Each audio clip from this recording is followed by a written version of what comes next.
Ya, Assalamualaikum warahmatullahi wabarakatuh. Nama saya Ajmal Farhani dari kelas 12 IPS 2 akan mempresentasikan tentang ketimpangan sosial. Ketimpangan sosial, pengertiannya menurut Naido dan Willis adalah perbedaan dalam status, kekuasaan, pemasukan, dan sumber daya. Nah, menurut Karl Marx, pengertiannya adalah pembedaan kelas sosial yang didasarkan atas kepemilikan alat produksi. Sedangkan menurut Adrianov Chaniago, merupakan buah dari pembangunan yang hanya berfokus pada aspek ekonomi dan melupakan aspek sosial. Nah, secara sederhananya nih, ketimpangan sosial itu adalah sebuah masalah sosial akibat adanya ketidakseimbangan dalam kehidupan masyarakat. Nah, faktor penyebab ketimpangan itu apa aja? Nah, ada internal dan eksternal.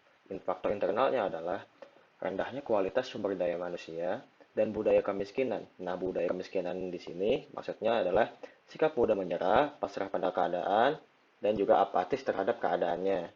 Lalu ada faktor eksternal, yaitu adalah faktor yang berasal dari luar kontrol individu tersebut.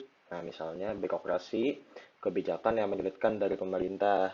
Artinya, kesenjangan mereka atau kesenjangan masyarakat ini terjadi bukan karena budaya kemiskinan tadi, namun ada sistem yang menghambat. Lalu ada bentuk-bentuk ketimpangan. Yang pertama ada ketimpangan antar desa kota.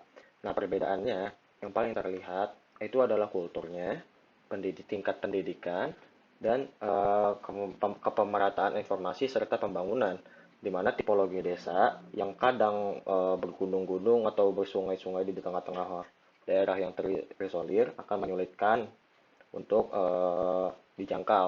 Lalu ada kesenjangan pembangunan SDM.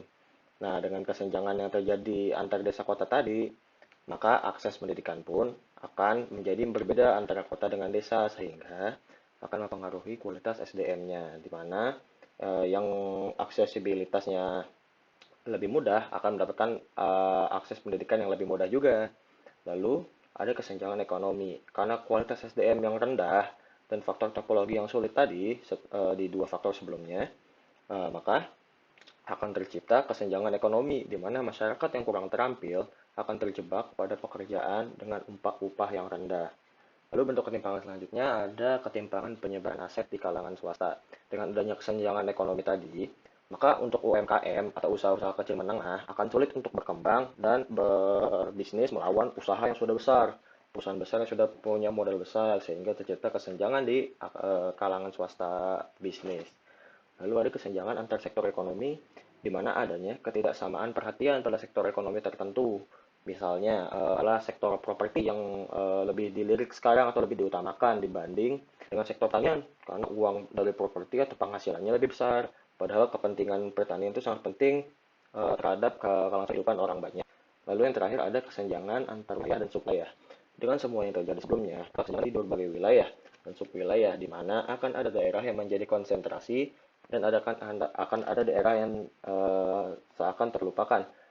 Begitu, oke, lanjut. Lalu ada dampak ketimpangan. Nah, dampak ketimpangan itu ada pertama kemiskinan dan pengangguran.